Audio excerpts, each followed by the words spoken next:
Po, nako, napakagandang regalo niyan, ano, para sa ating mga senior citizens. Hindi po ba, lalo na sabi nga natin, itong mga senior citizens natin, makatulong man lang po, no, sa kanilang mga pang-araw-araw na pangangailangan, ano. Ayan, sa expanded pala, sinimula na from 80 years old, ano. Every 5 years po, ano, ang pagtanggap nila ng 10,000.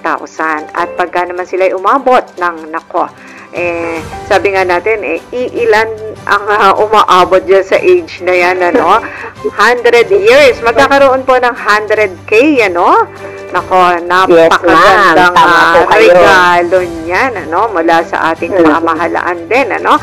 At, mama, no, pagka sila'y umabot dito sa mga age na ito, no, ano po yung mga bukod dito do sa 10,000, sa 100,000, ano pa pong benepisyo, no, ang natatanggap ng mga centenarian sa ilalim nga po ng batas na ito? Sa kabuuan po, ito po talaga yung pinaka-main feature, kumbaga, no, yung 10,000 na cash gift na ibinibigay at yung pong pasasalamat po na galing po sa ating Pangulo mismo para sa 100,000.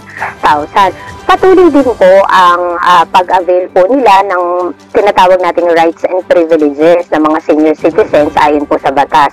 So yung pong 20% discount sa kanila pong mga gamot ay patuloy pa po nila yan na naa-avail.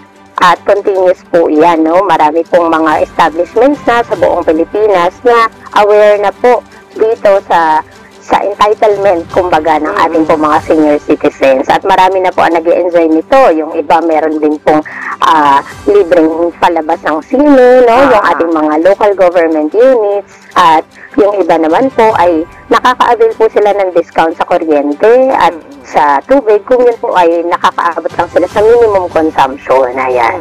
Ako, napakadaming natatanggap na benepisyo, no, ng ating mga senior.